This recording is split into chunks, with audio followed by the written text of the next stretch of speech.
Okay. All right. I hope you had a good speed networking break and a coffee break. Welcome back to the Odisha Design Week. Our next speaker is Mark Watson. He's a member of the Board of Advisors for the Odisha Design Council. Mark formed the Design Thinkers Group Australia as a Melbourne-based partner to the Design Thinkers Group Amsterdam. Mark's specialties range from interior architecture, product design, furniture design, service design, design thinking, pedagogy, and management. Mark Watson, you have 45 minutes for your presentation to tell us about your view of how the world around us is changing, and that'll be followed by Q&A. Over to you, Mark. Thank you very much, Suresh. Let's see if I can get the bells and whistles working for you and share my screen. Yeah, go ahead. I'm getting there. We're getting there.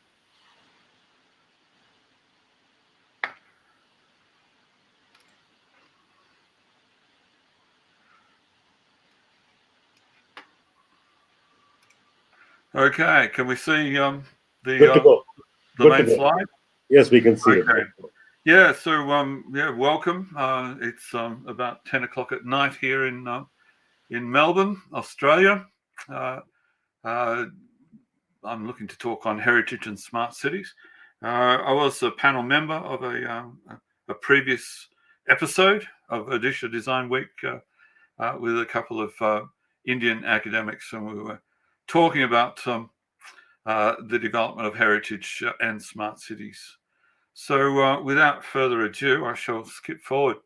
I was doing some research on Odisha, looking at Bhubaneswar, and they rate a mention in the Ministry of Housing and Urban Affairs Smart City page. And I think I was talking in my the pre-recorded video on the panel session that it's an interesting image because it's an image of a children's playground, and it's relating to smart cities. So most people consider smart cities to be IT related, and it's interesting to see that Odisha have had this up on the main page of the Ministry of Urban Affairs for their involvement, because they are one of the lucky cities that bid for the smart city initial round of, I think, about 50 cities. So the other speaker was saying on the session. So Odisha is very lucky to actually have the first round funding to engage in some smart city activities. But it was interesting that they were putting this up as their main lead image. So yeah, lots of people talking about smart cities, digital solutions for a more livable city and future. McKinsey, one of the many consultancy groups that are engaged in discussions around India. Most of the other major consulting groups are already involved in the 50 current projects that are being undertaken on the Indian initial design cities movement. So, but yeah, smart cities. Lots of organizations around the world involved in it. I just called up this one, Smart Cities Council, which I follow on LinkedIn. And it's about $20,000 to be a member of that smart city organization. So it's probably out of the reach of a lot of small to medium scale innovative leaders in the field. So it's attracting a whole industry. And that's big dollars attached to it, largely on the draw card of the IT techno approach to smart cities.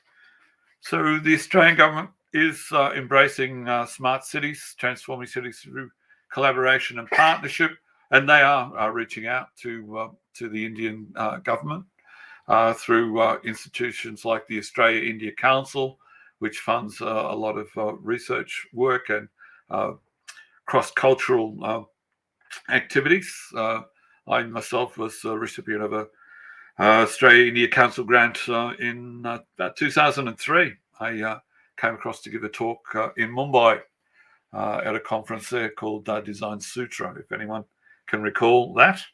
Yeah, so I've had a substantial association with India around cities design and architecture. So yes, the Building the Cities of Tomorrow. This is an Australian document which I retrieved just recently, looking at the function to serve humanity. So they might have so they must have a human form. So people are slowly understanding that the IT thing is a bit whiz gig, and we obviously need to pay more attention to the human side, and that's where design is starting uh, to claw back some of the action in relation to the early stage developments, and engage in human-centered design activities around smart cities. So yeah, it is the Internet of Things that is driving the whiz-giggery.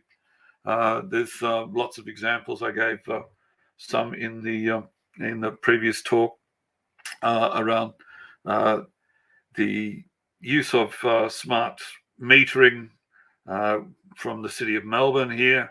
This is a major city associated with my state of Victoria, and they're looking at rubbish bins and meters in rubbish bins to tell when the bin is half empty or full, so they can schedule rather than just sending a team of men out or ladies to go and empty all the bins. If the half the bins don't need to be emptied, they save on that activity. So there's lots of scope for improvement of services, and then obviously with the reduction of outlay for those services, hopefully that monies can be spent in other ways to improve the human condition within cities. So we shall see how that story evolves. But there have been some bad vibes come about from that, especially Google and their Cyborgs Lab in Toronto.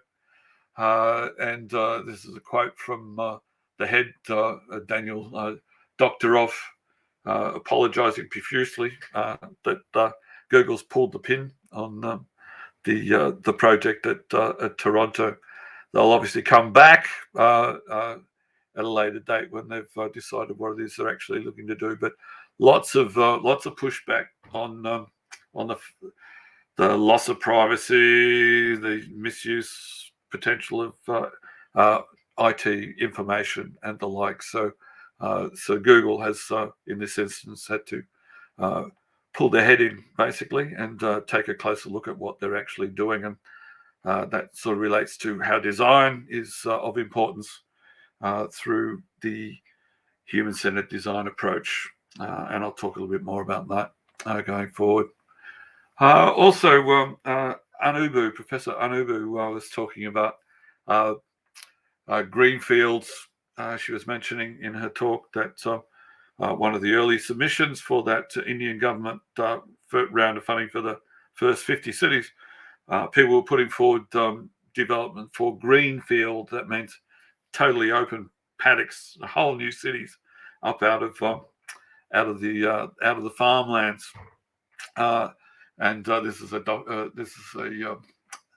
article by Peter Newton from Swinburne University here in Australia. He did this in about 2010. He was talking about green fields and brown fields, and green fields for those people. We talked about that. That is really just taking over farmland and a clean slate, coming up with a whole new idea for a city. Brownfields are a bit more interesting. They're usually large sites. Might be something like an army site that has been repatriated and given back to use in public land, and you're going into that as a defined parcel of land and developing that particular parcel.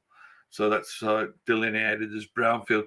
But greyfield is probably more about what heritage is all about in the Indian context, where you're actually looking at virtually aquapuncture of remedial works across the city. So there might be heritage sites within a heritage city, and we're working the idea of grey fields.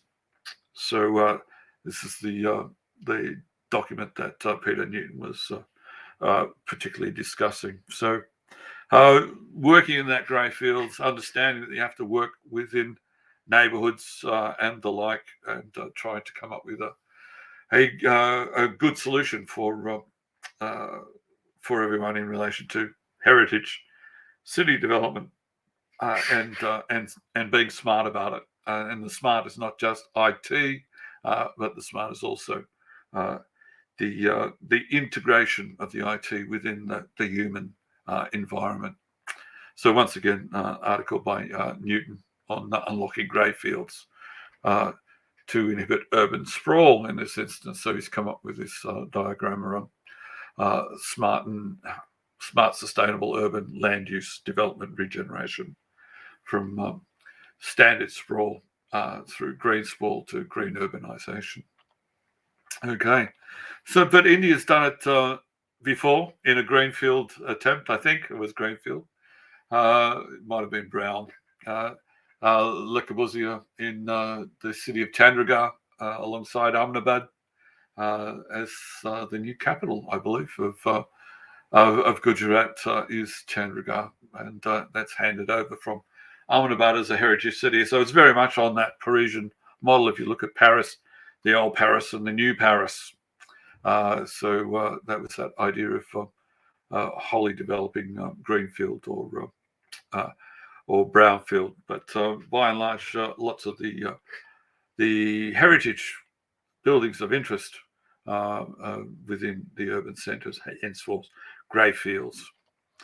So I've given a lot of work. I think this is a conference I gave a paper on in 1997 in Ireland called A Sense of Place. So lots of architects would know of the term sense of place or genus loci. And so I've been talking in that sense around that since about 1997. It's part of my master's by research in industrial design at RMIT University. So yeah, I was talking alongside Charles Correa, Ben Kelly, and Kent Bloomer in that stage, and I developed the concept of belonging and trying to understand how people belong to a place. And in that, I had to actually work alongside and immerse myself in the Indigenous culture within my particular state of Victoria. So it's pretty much a groundbreaking design research project. Although there's lots of people in that space now, I was at the lead in that. So you can see that belonging document at that issue link at the bottom of the page if you choose to. So I was talking about biomic design, came about pretty much about the same time as biophilic design had emerged out of Yale University in the United States. But the Yale University session was working closely with E.O. Wilson, who was the author of Biophilia. My Belonging treatise looked at someone that preceded E.O. Wilson, E.O. Wilson's Biophilia, and a gentleman, professor from China, called Tuan, I believe, and he wrote a book on topophilia, which is very much an area of interest of my perceptual understanding of landscape and environment. So having worked with the Indigenous population, I started to develop interpretive centres and art galleries and the like as part of a regional tourism exercise. The Maya Gallery was one of my projects or concepts that I got up working with them, but also done some heritage building work with the National Wool Museum that's based here in a city in Victoria called Geelong that I have an association with. So these are wool stores that have been converted to heritage and museum interpretation spaces. Okay, so when I did speak in 2010, it was part of a trade mission to India, and this is effectively what I was talking about.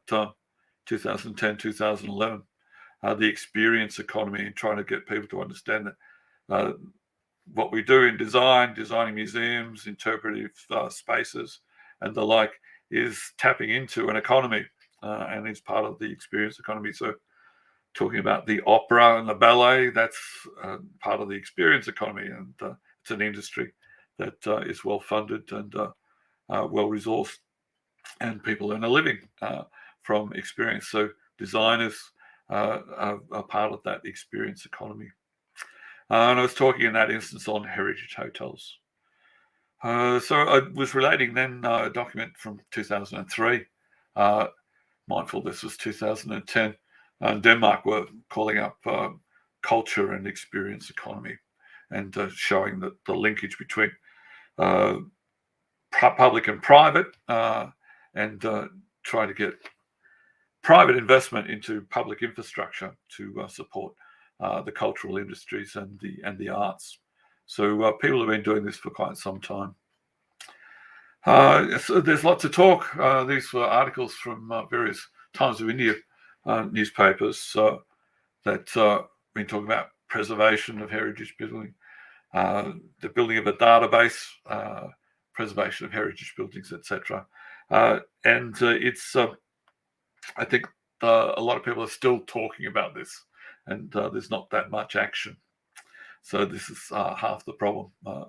On the Indian sense, you're an emerging economy, rising rapidly. I think you're sixth in the World Economic Forum's listing of nations in the world, and rising, and that's only going to gradually grow. So there's going to be a need and a market for this kind of cultural interpretation.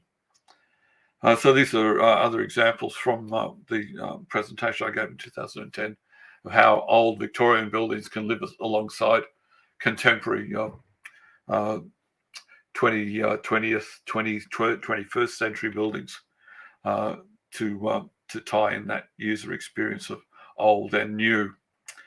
So that's very much a contentious issue in heritage in India. So talking about categories of experience design, entertainment, education, escapist, and aesthetic. There are all various quadrants of the experience environment, and what people are wanting to do when they are traveling. So some people wish to just escape. Other people are going to scenic places. Other people are just looking for a good time. I think I was talking about Goa before, around entertainment, but also an educational. So that's a strong position for museums as interpretive centres of culture going forward. So it does have a strong place in the experience economy. So yeah, the 5 key experience design principles that I was citing back then. Theme the experience. So obviously, in a sense of place, you're looking to theme it around either a monument or a heritage building or the like, and then theming that around a storyline that develops around that particular site. Harmonize impressions with positive cues. So really being positive about putting the story forward to be an attraction and a destination for people. Eliminate any negative cues. So apart from developing the site itself, you have to sort of work alongside the government clients to see what you can do to make the whole area a more aesthetic environment for visitors and tourists.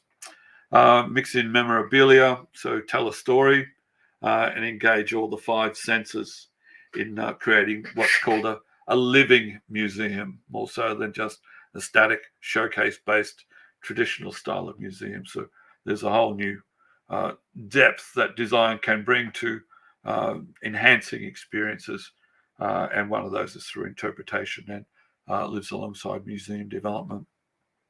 So back in 2010, I was asking the people that were attending the conferences I gave in Bangalore, Delhi, and Mumbai. I said, what do you want?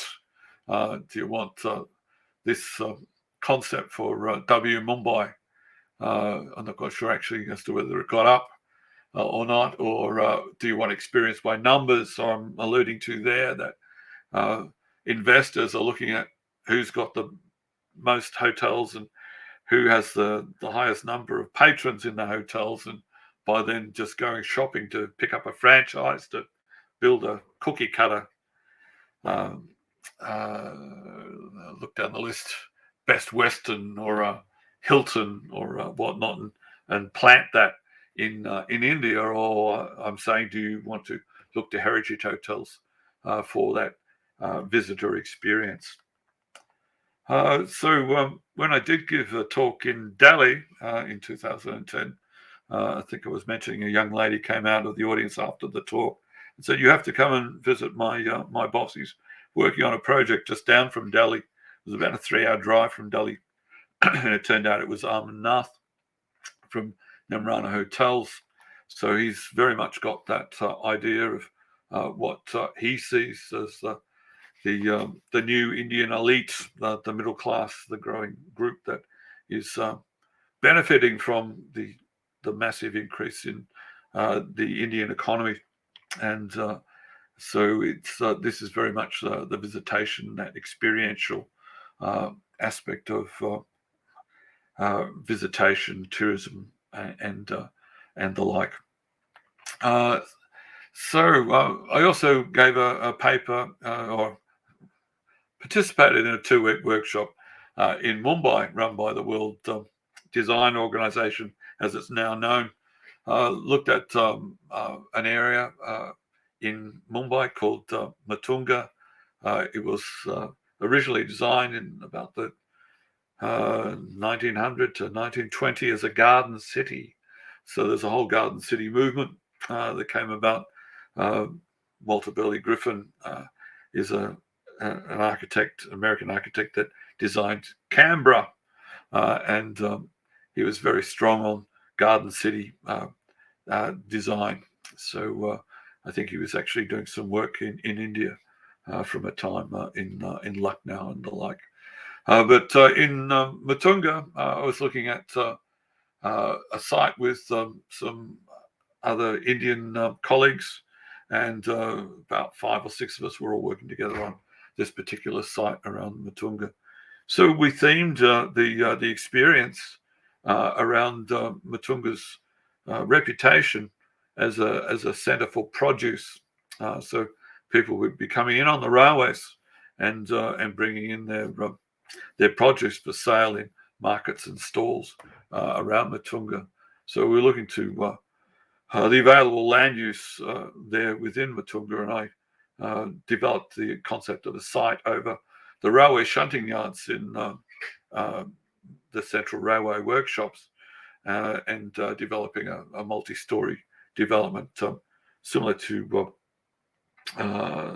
some developments. I'm trying to think of the name of the place in London where it was a major railway centre, and it's turned into a fairly high-end retail outlet for food and produce to buy. So that was the concept of immersing yourself in an environment, using design thinking tools and methods to interview people, ask questions, get a feel for what's happening, and then develop concepts around that. So I developed this concept where it was a large bird cage by and large, and it was really to sort of revisit a parrot that had long since left the area because of the overdevelopment in there. But I was hoping to build an aviary to house that parrot that encompassed and enveloped the major development concept that we had developed there for Matunga. So since then, using design thinking, the screen on the left, I gave a talk in 2014 at IIT in Delhi around design thinking, and it's very much what is starting to be embraced in architecture. So this is a subject, building the brief, that I was teaching at Melbourne University School of Architecture last year, and I really asking students to not just sit there as the lone genius and think of great things, but to actually go out and ask people what they want, analyze what they need through observation, through recordings, through interviews and the like. There's lots of design thinking tools around to use to gather the evidence to support your concept, and that's very much what evidence-based design is all about. So architecture is only slowly starting to embrace the rhetoric around design thinking and understanding what design thinking is effectively as abductive thinking using social science tools and methodologies to analyze the situation. Okay, so I have given workshops in Ahmedabad on Heritage Smart City Fusion, went alongside to a couple of wells that were established in Ahmedabad. So we immersed ourselves in those situations. I got the students to go out and ask questions, students and professionals to go out and ask questions of the people visiting those monuments, what they actually wanted to see and achieve. So there were some good outcomes that came from that particular workshop on how to conserve monuments from heavy foot traffic and the like. So yes, so I've got a strong interest in heritage and the opportunity in terms of cultural diplomacy that Australia and Australian designers can play in working alongside Indian designers to look for solutions. So on the left-hand side, I'm seen here on a train with Vikas Dilwari, who I met up with in Mumbai. He showed me through his work on restoration of the Flora Fountain. So we shared notes and an interest in other buildings, and I've got an interest in the future, hopefully, of a building called Watson's Hotel in Mumbai. There's no relation to mine at all, but it's just by association. I'm very interested in that as an interesting building because it was listed on the 100 World Most Endangered Architectural Monuments by Renzo Piano. So it's very much, the Watson's Hotel is very much an endangered building and in desperate need of repair and attention. So I was talking to Vikas Dilwari in relation to that. So I did give a talk at CII Design Summit, Indian Design Summit 2017, quoting here Ezio Manzini, design where everyone designs. So that's that co-design principle that is out there that designers work alongside of and hopefully are asked to the table continually in that co-design effort. So it's not just management co-designing without designers. That's my main consideration at this particular point in time. But speaking around Indian Design Summit, I was talking on the issue of sustainability. So I get involved quite regularly with the Digital Design Society. They've got a bunch of design thinking tools that you can access. I think I've got that on the slides coming forward. And I work with the Global Goals Jam. I have run it in Melbourne since about 2016 on an annual basis, where we use the UN Sustainable Development Goals, largely number 11 being sustainable cities, and then we look to an area that is of interest to that city at that particular time, and good health and well-being was something that we were looking at in 2020 around the city of Melbourne. So the Global Goals Jam is run out of Delhi through World University of Design. I had Samitra Chitta on the previous panel that I was involved with. She runs the Global Goals Jam.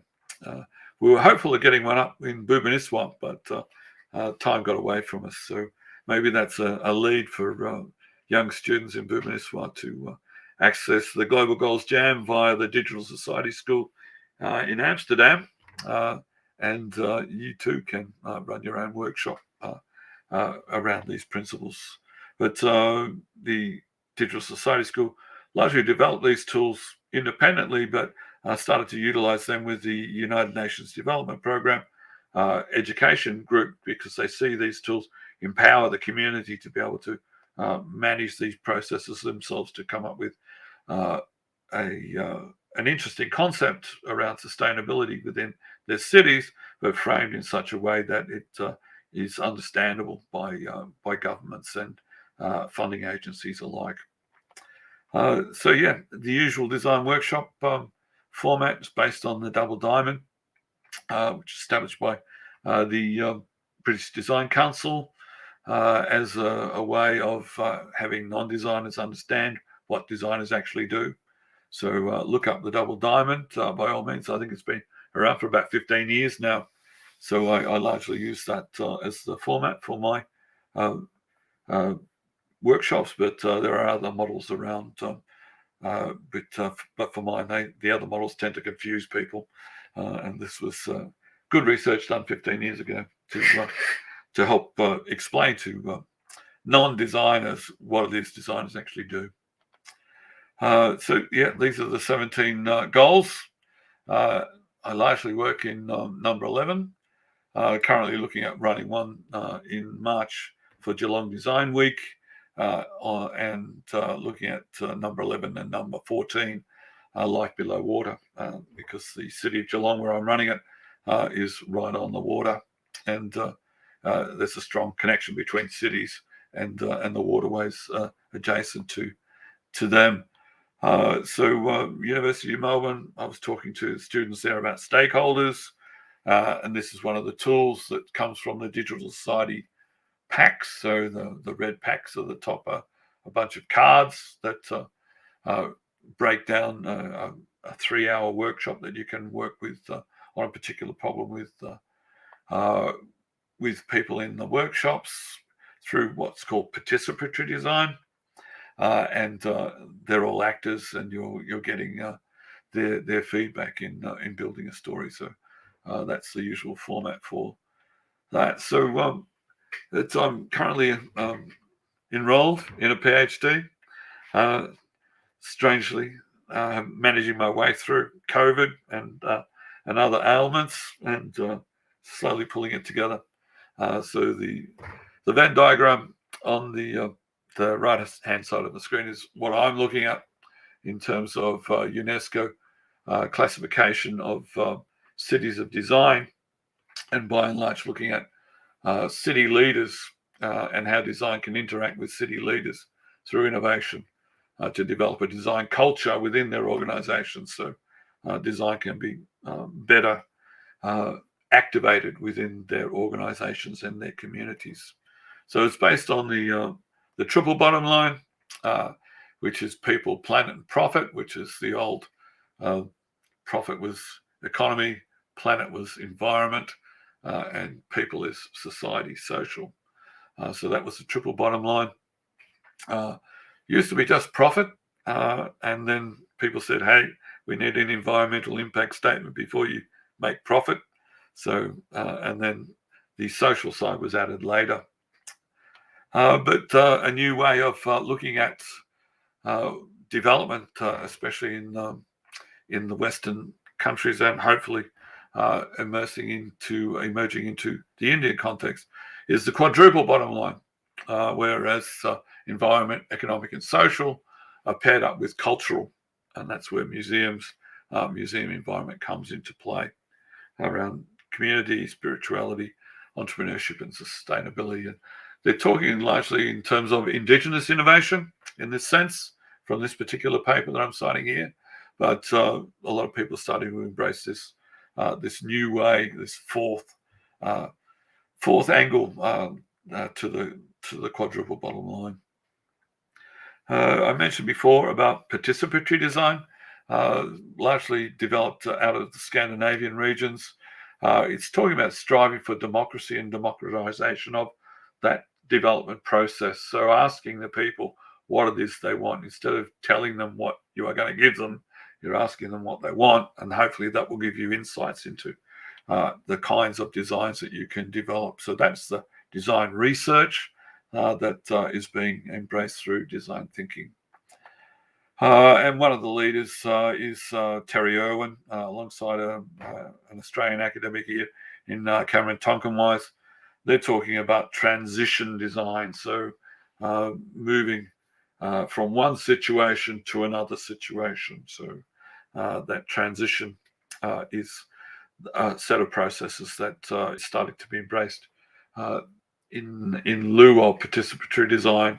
It's a new interpretation of participatory design, and people like the DESIS network, Design for Social Innovation, is a strong network internationally. I think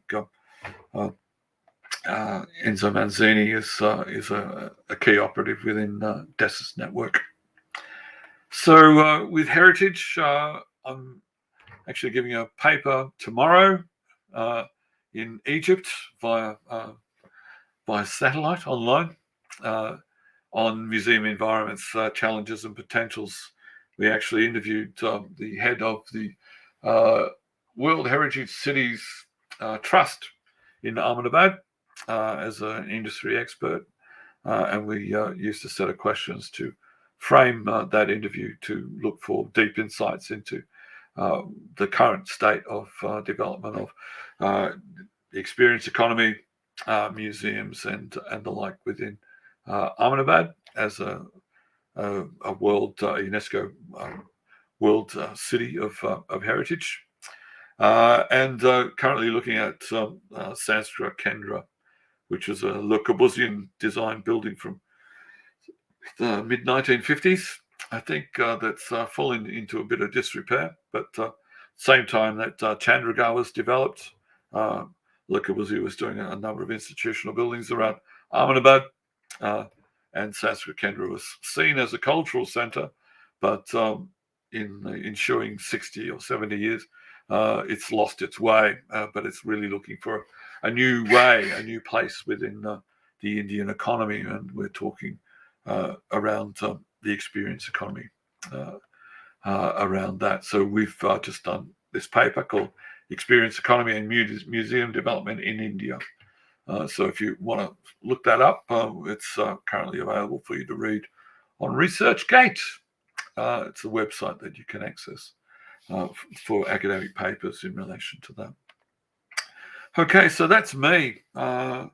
So my three-pronged activities formed a group about almost 10 years ago called the Indo-Australia Design Research Alliance, looking at working with Indian designers and Australian designers, hopefully in India and hopefully in Australia, but tying together key researchers from top academies and universities around the place to build this cultural diplomacy that is part of that cultural mix in that quadruple bottom line. So yeah, my main avenue of activity these days is DesignThinkers Group Australia, but my former product-based and design activities were through my company called Design Providence. So without much further ado, I shall close down the screen and come back to you. Hi, thank you, Mark. Thank you for taking us on that journey. Let me start you off with a couple of questions. On the face of it, India and Australia seem like completely different countries. What's common to the two countries? Well, there's a growing diaspora from Indians in Australia. I think they're about the fourth largest population group in Australia at the moment. Mind you, we only have 26 million people in the continent down south. But for mine, it's been a bit of embarrassment, really. It's we're selling a lot more to India than India is selling to us. And with Make in India and the manufacturing sector going crazy over there, effectively we're looking similar situation as Australia has with China in terms of exporting iron ore and coal to support the steel industry. and the like. And because of that trade imbalance, there is almost an embarrassment that we should give something back. And that's what I'm talking about, cultural diplomacy. So I was leaning heavily on the Australian government through the Consul General in Kolkata to support you guys so we can start to see what we can actually do by sharing knowledge and skills across the waterway. But I was saying to Paresh Chowdhury, we're only about 7 hours flight as a continent from the east coast of India to the northwest coast of Australia. So very close in proximity, but likewise with internationally the quadrilateral agreement, which started out as a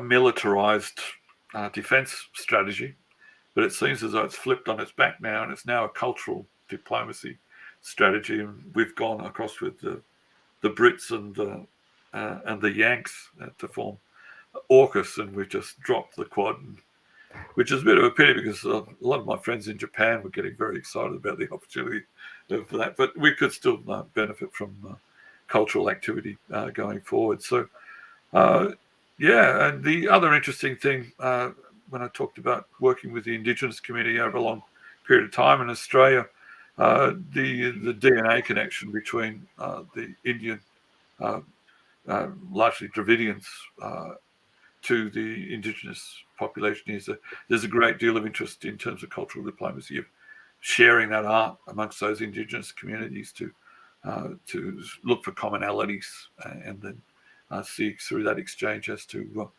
whether firmer, stronger ties can happen between India and Australia. But yeah, so that's what the co-founded with a guy called Shrikar, who's an academic at IIT in Hyderabad.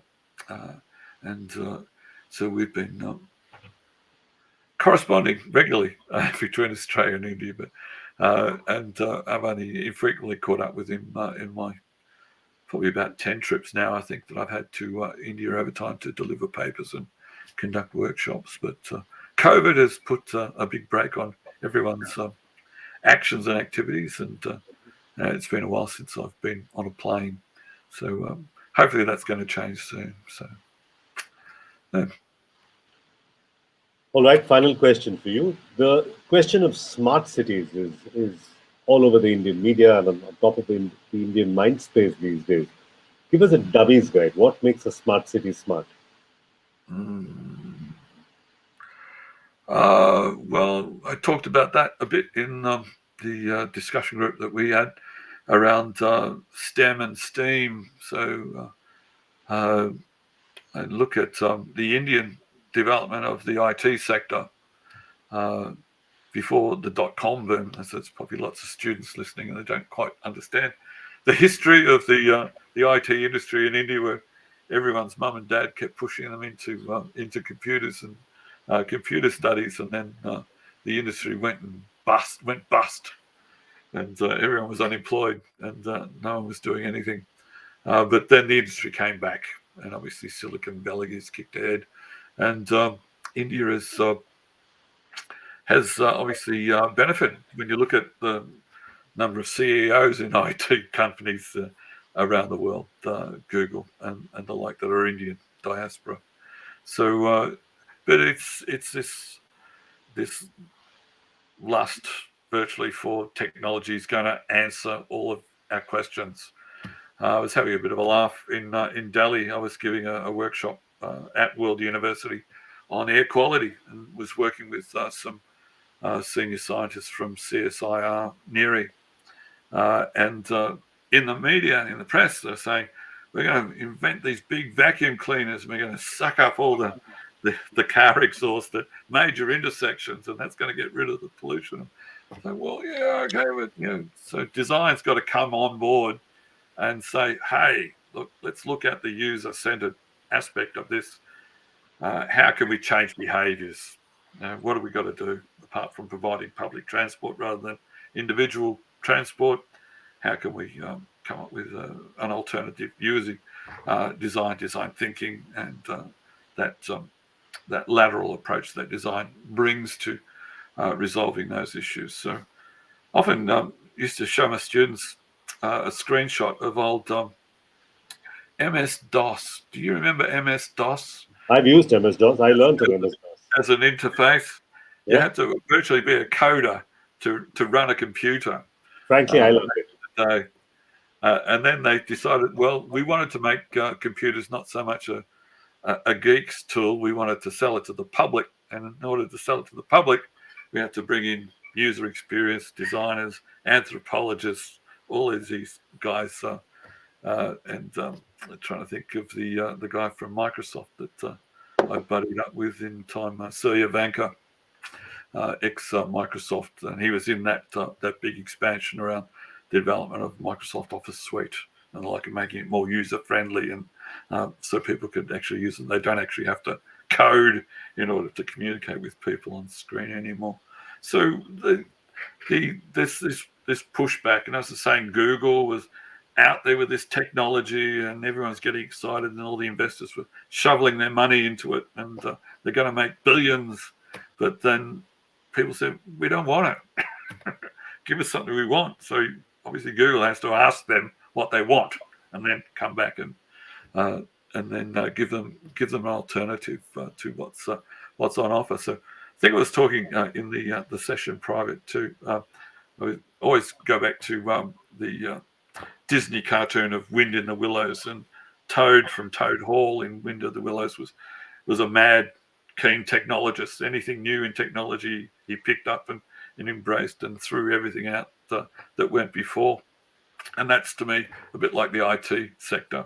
So they see a new thing and they launch into that, but they don't realize what they're losing. So the thing about Wind in the Willows is that the environment was being degraded by this new approach to development, and we should go back to caring for nature and the like, but do that through a deeper understanding of how designers can work with technologists and collaborate on providing a more user-friendly, human-centered outcome for project work and humanity.